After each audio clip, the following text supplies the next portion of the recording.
ایک ہسبینڈ نے بہت ہی پرسکون ماحول میں اپنی وائف سے کہا کہ بہت دن گزر گئے، میں نے اپنے بہن بھائی اور ان کے بچوں سے ملاقات نہیں کی، میں ان سب کو گھر پہ جمع ہونے کی دعوت دے رہا ہوں، تو تم کل دوپہر میں اچھا سا کھانا تیار کر لینا۔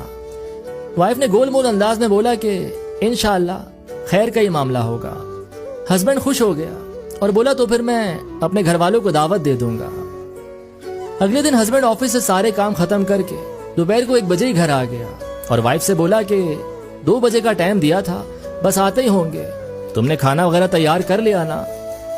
تو وائف بولی نہیں، ابھی نہیں پکایا، تمہارے گھر والے کوئی انجان لوگ تو ہیں نہیں، لہٰذا جو کچھ گھر میں موجود ہے وہی کھا لیں گے۔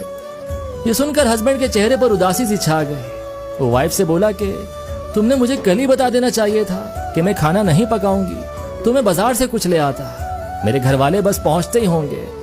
تو وائف بولی فون کر کے معذرت کر لو، تمہارے گھر والے ہی تو ہیں، کوئی غیر تھوڑی ہیں، اور وہ ناراض ہو کر گھر سے چلا گیا۔ کچھ دیر بعد گھر کی بیل بجی، وائف نے دروازہ کھولا تو اس نے دیکھا اس کے اپنے ہی گھر والے، بہن بھائی اور ان کے بچے گھر میں داخل ہو رہے ہیں۔ وہ انہیں دیکھ کر چونک سی گئی تو اس کے باپ نے کہا کہ بیٹی تمہارے ہسبینڈ نے گزشتہ روز ہمیں فون پر دعوت دی تھی اور کہا تھا کہ تمہیں پتہ نہ چلے، تمہارے لیے سرپرائز ہے۔ باپ نے پوچھا بیٹی تمہارا ہسبینڈ کہاں ہے؟ تو بولی کچھ دیر پہلے ہی باہر نکلے ہیں۔ تو باپ بولا وہ ایسے کیسے جا سکتا ہے جبکہ اس نے خود فون کر کے کہا تھا کہ میں آفس سے جلدی آؤں گا، آپ لوگوں نے 2 بجے تک پہنچ جانا ہے۔ وائف نے سنا تو ایسی پریشان ہوئی جیسے اس پر بجلی گر گئی ہو۔ اس نے پریشانی کے عالم میں ہاتھ ملنے شروع کر دیے، کیونکہ گھر میں موجود کھانا اس کے اپنے گھر والوں کے کسی طور لائق نہ تھا۔ اس نے ہسبینڈ کو فون ملایا اور بولی تم نے مجھے پہلے کیوں نہیں بتایا کہ دعوت میرے گھر والوں کی ہے؟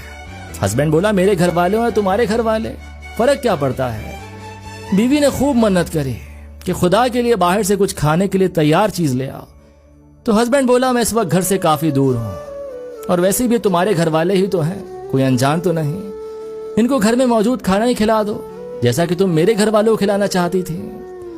تو دوسروں کے ساتھ ویسا ہی معاملہ کریں جیسا آپ خود ان کی طرف سے کیا گیا اپنے ساتھ معاملہ پسند کرتے ہیں۔